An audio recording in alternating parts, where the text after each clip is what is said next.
L Ramesh MRPS district president Mahabubnagar గారు మరి SC ST సామాజిక వర్గానికి జరిగినటువంటి అన్యాయం మీద మాట్లాడాల్సిందిగా మొట్టమొదటిగా ఎస్సీ ఎస్టీలకు ఇబ్బంది జరుగుతుందని ఎర్రా టీవీ డిబేట్ కార్యక్రమం పెట్టినందుకు వారికి జైలు తెలియజేస్తున్నాను. సార్, ముఖ్యంగా ప్రభుత్వం అధికారులు ఇద్దరు కలిసి చేస్తున్న కుట్ర ఇది. వాళ్ళు ఎంత ప్లాన్ చేసిందంటే 15-16 డేట్ల హాలిడేస్ 14 రాత్రి విడుదల చేసిండ్రు. 15-16 తారీఖు అందరూ సంక్రాంతి మూడ్లో ఉంటారు, ఎవరు కూడా ఉద్యమించరు. ఎస్సీ ఎస్టీలు ఇంకా పాతకాలంలో ఉన్నారేమో అనుకున్నారు, కానీ మా యువత, మా విద్యార్థి ఎస్సీ ఎస్టీ విద్యార్థులు వాళ్ళు ఇచ్చిన షెడ్యూల్ ఇచ్చిన ఉదయమే 14 నైట్ వదిలేదు, 15 ఉదయం తెలిసినప్పుడు ఎక్కడక్కడ ప్రెస్ మీట్లు, ఆర్గనైజేషన్లు ప్రెస్ మీట్లు పెట్టుకొని 15 రోజు మళ్ళీ సాయంత్రం అందరం కూడి ఎస్సీ కమ్యూనిటీ వాళ్ళ దగ్గర కూడి అక్కడ మేము సమావేశమై తప్పకుండా మనకు జరుగుతున్న అన్యాయం, ముఖ్యంగా ఇక్కడ ఉన్న కమిషనరు, స్థానిక ఎమ్మెల్యే ఇద్దరు కలిసి కుట్రపూరితంగా ఎస్సీ ఎస్టీలకు స్థానాలను తగ్గించడానికి ప్లాన్ చేసిందని గమనించి తప్పకుండా ఉద్యమించకపోతే ఇంకా నీరు గారుస్తారనే ఆలోచనతో మేమందరము ఆ రోజు ఉదయం నుంచే ఎక్కడ ఏ సంఘాలు అక్కడ ప్రెస్ మీట్ పెట్టుకొని అంతా అలర్ట్ అయ్యి 15 రోజు సాయంత్రం అందరము మాట్లాడుకొని 16 నాడు అంబేద్కర్ చౌరస్తా దగ్గర నిరసన కార్యక్రమం పెట్టుకోవడం. ఆ రోజంతా మాకు పండుగనే లేదు. 16 తారీఖు ఉదయం స్టార్ట్ అయినామంటే మధ్యాహ్నం వరకు మా చౌరస్తా దగ్గర నిరసన కార్యక్రమం చేసిన తర్వాత ఎందుకు తప్పు చేయాల్సి వచ్చింది కమిషనర్ అని commissioner office, municipal commissioner office దగ్గర పోయినాం. అప్పుడు కమిషనర్ ఉన్నాడు అక్కడ.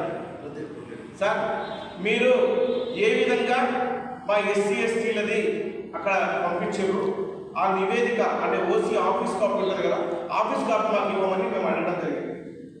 నేను రాజ్యాంగబద్ధంగా పంపించిన, నేను ఒకరికి అన్యాయం చేసేవాడు కాను అని ఆఫీసర్ గారు, కమిషనర్ మాట్లాడడం జరిగింది. సార్, మీరు రాజ్యాంగబద్ధంగా చేస్తే మీరు ఆఫీస్కు అక్కడ పైకి హైదరాబాద్ పంపించిన కాపీ, ఓసీ కాపీ అడిగాను. మీరు ఇక్కడే ఉండంటే 10 నిమిషాలు ఇస్తానే ఆయన చాంబర్లకు పోయి ఆ వెనుక డోర్ నుంచి ఎందుకు పోవాల్సి వచ్చింది అధికారి అంటే ఆయన తప్పు చేయడం వల్లనే కదా.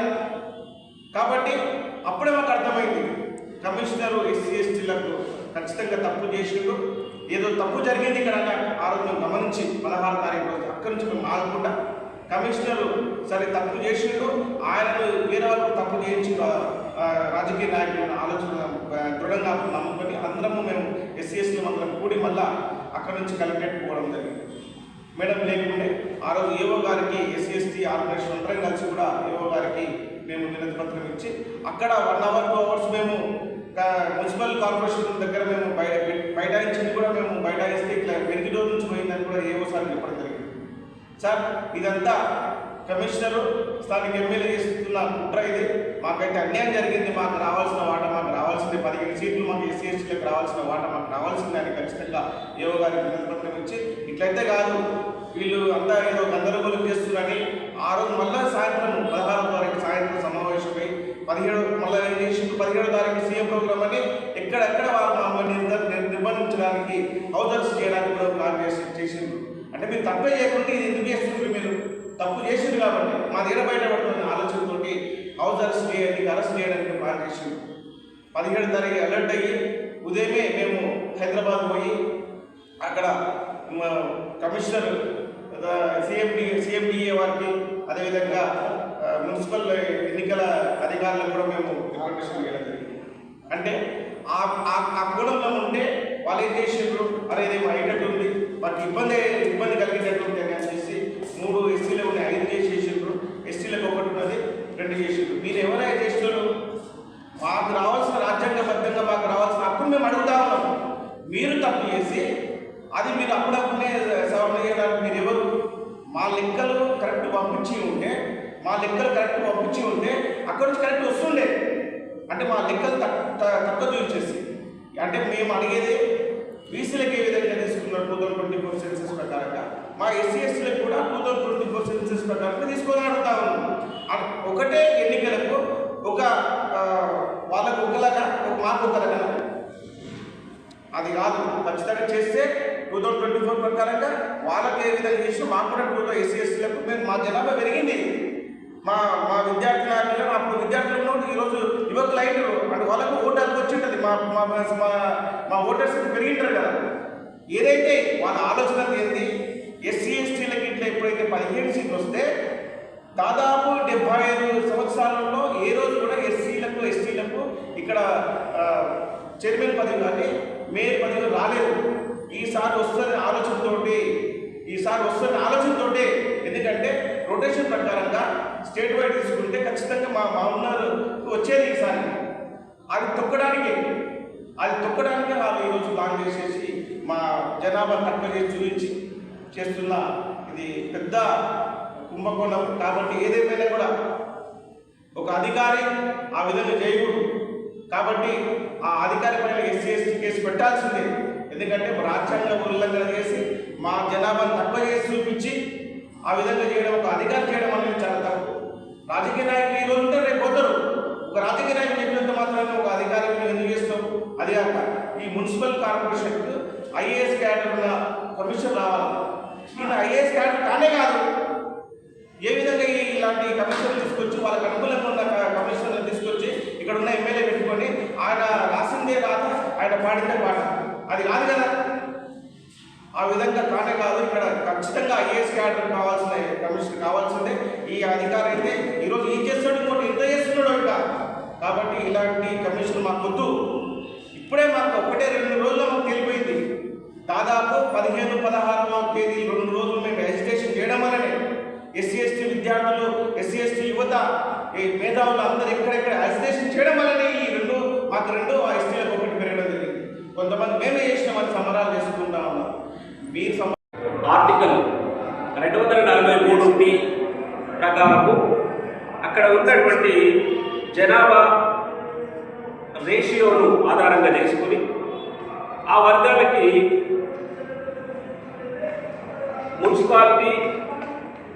మున్సిపాలిటీలు అలాగే కార్పొరేషన్లలో డివిజన్లు కేటాయించాల్సి ఉంటుంది.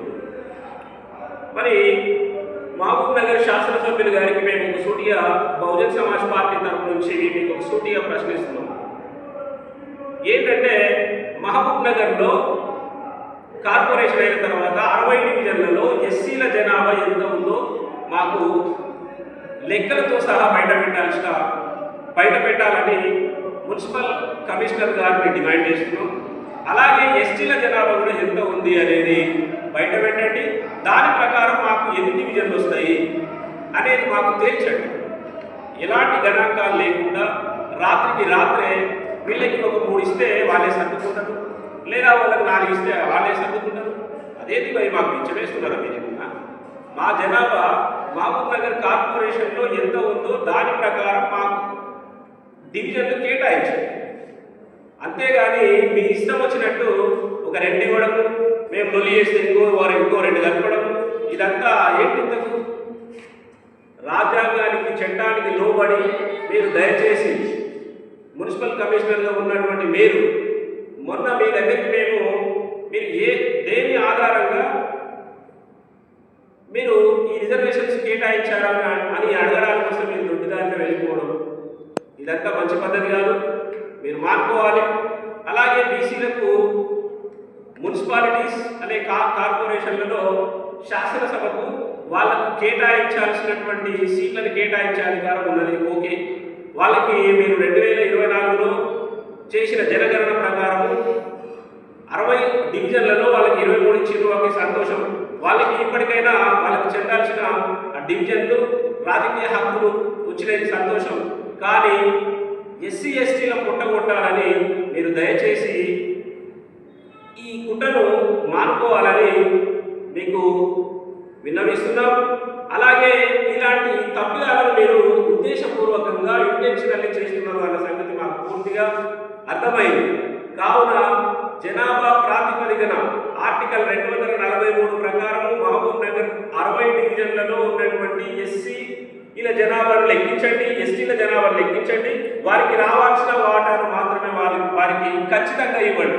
తక్కువ చేయడం, వారి గొంతు నొక్కడం అనేది ఇది సరైన పద్ధతి కాదు అని శాసనసభ్యులు గారిని అలాగే మున్సిపల్ కమిషనర్ గారిని మేము డిమాండ్ చేస్తున్నాం. అలాగే ఎమ్మెల్యే గారు మీరు ఈ సామాజిక వర్గాల పట్ల పారదర్శకత చూపిస్తారని అనుకున్నాం. మొన్నటితో మాకు ఆ నమ్మకం పోయింది. ఇకనైనా మీరు ఈ సామాజిక వర్గాల పట్ల పారదర్శకతను పాటించి మీరు ఒక పారదర్శకమైన ఎమ్మెల్యే గారు అని నిరూపించుకోవాలి. కే గోపాల్ బాల మహానాడు స్టేట్ జనరల్ సెక్రటరీ గారు సామాజిక వర్గానికి జరిగినటువంటి అన్యాయం పైన మాట్లాడడానికి రావడం జరిగింది. వారి యొక్క మరి ప్రధానమైనటువంటి డిమాండ్ సామాజిక వర్గానికి ప్రభుత్వం చేసినటువంటి అన్యాయం పైన మాట్లాడవలసిందిగా కోరుతున్నాను.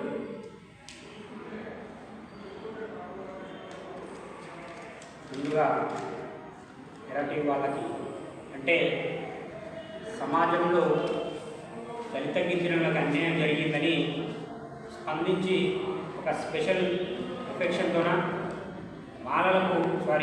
గిరిజన దళిత గిరిజనులకు న్యాయం జరగడం కోసం ముందుండి పోరాడుతున్న ఇలాంటి వాళ్ళకు ప్రత్యేకంగా కృతజ్ఞతలు తెలుపుకుంటూ గత 2 సంవత్సరాల నుంచి కాంగ్రెస్ గవర్నమెంట్ని గమనిస్తూ ఉంటే దళిత గిరిజనుల్ని అణిచివేయాలనే ధోరణి చాలా క్లియర్గా కనపడతా ఉంది. ఈరోజు కాంగ్రెస్ గవర్నమెంట్ గద్దెనెక్కింది, కాంగ్రెస్ గవర్నమెంట్ పరిపాలన చేస్తుందంటే అది దళిత గిరిజనుల పుణ్యమే అని చెప్పి అందరికీ తెలిసిన విషయమే. ఈ దళిత గిరిజనులు ఒక్కతాటిపైకి వచ్చి కాంగ్రెస్కు ఓట్లు వేస్తే ఈరోజు గద్దెనెక్కిన కాంగ్రెస్ గవర్నమెంట్ వాళ్ళని విస్మరించి వాళ్ళ దుర్బలం చూస్తుంది. 2011 నుంచి దళిత గిరిజనులు అన్ని యొక్క కులాల వారు సంఖ్య పెరిగితే 2024లో చేసిన సెన్సస్ ప్రకారం ఈ దళిత గిరిజనులు మాత్రం తగ్గించి గవర్నమెంట్ చూపించింది. దాదాపుగా దళితులని 20 లక్షల మందిని గవర్నమెంట్ 2011 సెన్సస్ తీసుకుంటే 2024 చేసిన సెన్సస్లో 20 లక్షల మందిని వాళ్ళని జనాభా లెక్కల నుంచి తీసేశారు. అలాగే గిరిజనుల్ని కేవలం 0.6% మాత్రమే వృద్ధి చెందిందని చెప్పి చూపించారు. అంటే వీళ్ళని ఎలాగైనా అనగదొక్కాలి అనే కుట్ర గవర్నమెంట్ ఎప్పుడైతే గద్దెనెక్కిందో ఆ రోజు నుంచే మొదలైంది. ఈ దళిత గిరిజనులు ఒకటైతే మాకు రాజ్యాధికారం రాదు, మేము పాలించలేము అన్న ఒక కుట్రతోన ఈరోజు దళిత గిరిజనుల్ని చాలా క్లియర్గా అంటే ఒక పాయింట్ ఆఫ్ వ్యూలో ఒక లక్ష్యంతో ఈరోజు దళిత గిరిజనులను అనుకుంటున్నారు. ఇప్పుడు జరిగే ఈ మున్సిపల్ ఎలక్షన్లో మార్నాడ్ మున్సిపల్ ఎలక్షన్లో దాదాపుగా 15 సీట్లు దళితులకి గిరిజనులకి 6 సీట్లు రావాల్సిన ఈ కార్పొరేషన్లో అంటే టోటల్గా 20% దక్కాల్సిన వాటాని గవర్నమెంట్ వాళ్ళు అధికారులు కుమ్మకి తగ్గించి ఈరోజు దళితుల్ని గిరిజనుల్ని అందరికీ ప్రయత్నం చేస్తూ ఉన్నారు. అధికారులారా మీకు ఒక్కటే మేము హెచ్చరిస్తూ ఉన్నాం, ఈరోజు పాలకులు రాజకీయ నాయకులకు శాశ్వతం కాదు. ఈరోజు వాళ్ళు ఉంటారు, రేపు ఇంకో నాయకులు వస్తారు. కానీ మీరు మీ సర్వీస్ ఉన్నంత కాలం అధికారులుగా మీరు ఉండాల్సి వస్తుంది. ఏదో రాజకీయ నాయకులకు మీరు తొత్తులుగా మీరు ఉంటే మాత్రం మీకు పడే శిక్ష మామూలుగా ఉండదు. ఎందుకంటే రాజకీయ నాయకులు ఈరోజు ఈ పార్టీలో ఉంటారు, రేపు ఇంకో పార్టీలో పోతారు, వాళ్ళ జీవితాలను వాళ్ళ మనగడ వాళ్ళు చూసుకుంటారు. కానీ మీరు ఈరోజు ఈ ఉద్యోగం వదిలేసి ఇంకో ఉద్యోగం పోయే పరిస్థితి ఉండదు. మీకు ఒకసారి రేటు పడిందంటే జీవితకాలం రేటు పడుతుంది. కాబట్టి రాజకీయ నాయకులకు తలొగ్గకుండా మీ ఉద్యోగాన్ని మీరు సక్రమంగా నిర్వహించండి. మీరు ఎవరికి తొత్తులుగా ఉండకండి, ఏ ఒక్క వర్గానికి అన్యాయం చేయకండి. మేము దళిత గిరిజనులు తలుచుకుంటే రాష్ట్రమే అగ్నిగుండమయ్యే అవకాశం ఉంటుంది. మీ ఉద్యోగాలు కూడా ఒక లెక్క కాదు. కాబట్టి మేము ఈరోజు అధికారులను చాలా గట్టిగా హెచ్చరిస్తూ ఉన్నాం. మీరు ఏదైతే తప్పు చేశారో ఆ తప్పుని సరిదిద్దుకోండి. ఇంకా 2 రోజుల అవకాశం ఉంది. ఈ 2 రోజుల్లో మీ తప్పు మీరు సరిదిద్దుకోవాల్సిందిగా మేము విన్నవిస్తూ ఉన్నాం. అలాగే రాష్ట్రంలో పాలకులకు ఒకటే చెప్పదలుచుకున్న, కేంద్రంలో మీ నాయకులు, మీ అగ్రనాయకులు మేము రాజ్యాంగాన్ని కాపాడుతాం, మేము రాజ్యాంగాన్ని సంకలేసుకొని తిరుగుతాం, రాజ్యాంగ పరిరక్షణకు మేమే అని చెప్పి నోట్ బుక్కులు చేతిలో పట్టుకొని వాళ్ళు తిరుగుతూ ఉంటారు. కానీ ఆ రాజ్యాంగాన్ని మీరు తొంగలు తుప్పుకుంటూ రాజ్యాంగాన్ని పక్కకెట్టి ఆ రాజ్యాంగాన్ని మీరు కళ రాసుకుంటూ తిరుగుతూ ఉన్నారు. మరి మీరు మీ పార్టీ సిద్ధాంతాలకు పనిచేస్తూ ఉన్నారా? మీ పార్టీ నాయకులకు అనుగుణంగా పనిచేస్తూ ఉన్నారా? లేకుంటే వాళ్ళు పైకోలాగా మాట్లాడుతూ లోపల ఇంకో రాజ్యాంగం నడుస్తుందా? లేకుంటే మీ ఇద్దరి మధ్య ఉన్న వ్యత్యాసం ఏంది? రూపాయికర ఒప్పందం ఏంది? ఈ రెండు మీరు ప్రజలకు చెప్పాల్సిన అవసరం ఉన్నది. ఎందుకంటే ఈరోజు గిరిజనులు తక్కువ ఉన్నారని చెప్పి మీరు ఒక ఎంపీ గారు నిన్న మీటింగ్లో చెప్తా ఉన్నారు. గిరిజనులతో కానీ దళితులు కానీ తక్కువ ఉన్నోళ్ళు గంట సేపట్లో ఎట్లా ఎక్కువయ్యారు, ఎట్లా వాళ్ళ సీట్లు పెంచిండ్రు, మరి ఏడికెళ్ళి వాళ్ళు పుట్టుకొచ్చిండ్రు. మీరు నిజంగానే సెన్సెస్ లెక్కల కరెక్ట్ ఉండి మీరు చేస్తే ఆ 3 పోస్టులు మళ్ళీ ఎందుకు కొత్తగా వచ్చినాయి? సమాధానం చెప్పాల్సిన ఆఫీసరు వెంకిడోర్ నుంచి ఎందుకు పారిపోవాల్సి వచ్చింది? ఇవన్నిటిని మీరు సమాధానం చెప్పాల్సిన అవసరం ఉంది. అలాగే జిల్లా నుంచి సెన్సెస్ పంపించిన ఒక అధికారి పైన లీగల్గా యాక్షన్ తీసుకోవాల్సిన అవసరం ఉంది. దానిపైన త్వరలోనే మా దళిత గిరిజన సంఘాలు మాట్లాడి ఎవరైతే తప్పుడు లెక్కలు పంపించిండో అతనిపైన ఎస్సీ ఎస్టీ యాక్ట్ ప్రకారం చర్యలు తీసుకోవాలి. ఎస్సీ ఎస్టీ యాక్ట్ చట్టంపై అతనిపై శిక్ష విధించాలని కూడా మేము త్వరలో ఒక ఉద్యమ కార్యక్రమం రూపొందిస్తూ ఉన్నాం. అతి త్వరలో చెప్తున్నా, ఇక ముందు కూడా మీ యొక్క ఈ అధికారులకు చెప్తా ఉన్నా, మీరు తస్మాత్ జాగ్రత్త, ఒళ్ళు దగ్గర పెట్టుకొని మీరు పనిచేయండి. ఎవరినైనా అనగదొక్కాలని చూసుకుంటే ఆల్రెడీ గిరిజనులు దళితులు ఉద్యమానికి ప్రతిరూపము. వాళ్ళ చరిత్ర తెలుసుకోండి. వాళ్ళు తలుచుకుంటే రాష్ట్రాలు దేశాలకి అగ్నిగుండమయ్యే అవకాశం ఉంటుంది. కాబట్టి రాజకీయ నాయకులారా, అలాగే ఒప్పందంగా ఉన్న మన ఉద్యోగస్తులారా, మీరందరికీ తస్మాత్ జాగ్రత్త, ఒళ్ళు దగ్గర పెట్టుకొని పనిచేయాల్సిందిగా, అలాగే స్థానిక శాసనసభ్యులు మీరు మరొకసారి దృష్టి పెట్టి కనీసం మీ నాయకులు చెప్పే, మీ కేంద్ర నాయకులు చెప్పే దానికన్నా అనుగుణంగా పనిచేసి ఈ యొక్క దళిత గిరిజనుల మీద అన్యాయం చేయకుండా చూడాలని చెప్పి మీకు రిక్వెస్ట్ చేస్తూనే తరువాత జరిగే పరిణామాలకు సమాజ వర్గంలో ఉన్నటువంటి మేధావులు కానీ, ఎస్టీ సమాజ వర్గంలో ఉన్న మేధావులు కానీ మీరందరూ కూడా గలమింపాల్సిన బాధ్యత ఉంది. ఈరోజు మన జాతికి జరుగుతూ ఉన్న అన్యాయాన్ని మీరు ప్రశ్నించాల్సిన బాధ్యత ఉన్నది. ఇప్పుడు జనరల్ స్థానాలు పెంచడం వల్ల ఏం ఉపయోగం ఉన్నది? ఎస్టీకి రావాల్సిన వాటా, ఎస్సీకి రావాల్సిన వాటా పరిస్తే మీకు మీ అబ్బ సొమ్మేమన్నా పోతుందా? మా మీద మీరు మేము ఓట్లేస్తే గెలిస్తే రాజ్యాధికారం ఎక్కిన మీరు ఈరోజు మమ్మల్ని కించపరుస్తూ, మా జాతిని అవమానపరుస్తూ, మా సీట్లను, మా రాజకీయ భవిష్యత్తును కొల్లగొట్టే విధంగా మీరు తీసుకున్నటువంటి నిర్ణయాలు ఏవైతే ఉన్నాయో వెంటనే సీఎం రేవంత్ రెడ్డి గారి వేదిక ద్వారా మేము హెచ్చరిస్తూ ఉన్నాం. ఈ దళిత గిరిజన సంఘాల ద్వారా మేము హెచ్చరిస్తూ ఉన్నాం. ఏదైతే ఈ కార్పొరేషన్ ఎలక్షన్లో, మున్సిపల్ ఎలక్షన్లో మీరు తీసుకున్నటువంటి నిర్ణయాలను వెనక్కు తీసుకొని మీరు తీసుకున్నటువంటి ఏదైతే పంపిణీ చేసినటువంటి రిజర్వేషన్ అనుగుణంగా మాకు పెంచాల్సిన శాతాన్ని పెంచి భారత రాజ్యాంగం అనుగుణంగా మా జనాభా దామాషా ప్రకారం అనుగుణంగా మమ్మల్ని మా యొక్క రిజర్వేషన్ శాతాన్ని పెంచాలని చెప్పేసి ఎల్లకాలం ఏదో దళిత గిరిజన సంఘాలు మొత్తం కూడా అగ్రవర్ణాలకు జెండాలు మోయడానికి, మా భుజాలు కాయలగడానికి ఉన్నాయని చెప్పేసి ప్రశ్నిస్తూ ఉన్నాం. మీ ముడ్డి గడగడానికే ఉన్నామా అని చెప్పేసి హెచ్చరిస్తూ ఉన్నాం. ఇది సరైన పద్ధతి కాదు. స్థానిక ఎమ్మెల్యే గారు చాలా సౌమ్యులు, బుద్ధిమంతులు అని చెప్తా ఉంటారు. కానీ రాత్రికే మాకు ఒక సీట్లు ఎంత పెంచారు? అది ఒకటి పెంచే బదులు ఒక 3 పెంచాల్సింది. ఎస్టీలకు ఒక 9 పెంచాల్సింది. ఎస్టీలకు ఒక 5 పెంచి ఎస్సీలకు ఒక 9 పెంచితే మిమ్మల్ని మేము నెత్తి మీద పెట్టుకొని మీకు కులాభిషేకం చేసేది. ఈరోజు మీ చొరవతోనే కదా పెరిగిన 1% పెరిగిందంటున్నారు కదా. అలాంటప్పుడు 2-3 శాతాలు పెంచితే ఏం జరుగుతుంది? ఇవంతా కూడా దీనన్నిటి కూడా సమిష్టిగా ఎమ్మెల్యే గారి హస్తం ఉన్నది, సీఎం రేవంత్ రెడ్డి గారి హస్తం ఉన్నది. ఇక్కడ స్థానికంగా ఉన్నటువంటి ఏదైతే ప్రభుత్వ ఉద్యోగులు ఉన్నారో, మున్సిపల్ కమిషనర్ కావచ్చు, కలెక్టర్ గారు, వీళ్ళందరి చొరవతోనే ఈరోజు ఎస్సీ ఎస్టీలకు అన్యాయం జరిగింది. వీళ్ళకు రాజకీయ భవిష్యత్తును కొలాబ్ చేయడానికి, రాజకీయంగా వీళ్ళను అడగదొక్కడానికి చేస్తున్నటువంటి కుట్రలో భాగంగా ఇదంతా జరుగుతూ ఉన్నది. కనుక సోమవారం రోజు పెద్ద ఎత్తున ఈ యొక్క హైకోర్టుకు మేము దళిత గిరిజన సంఘాల ఆధ్వర్యంలో ఆశ్రయిస్తూ ఉన్నాం.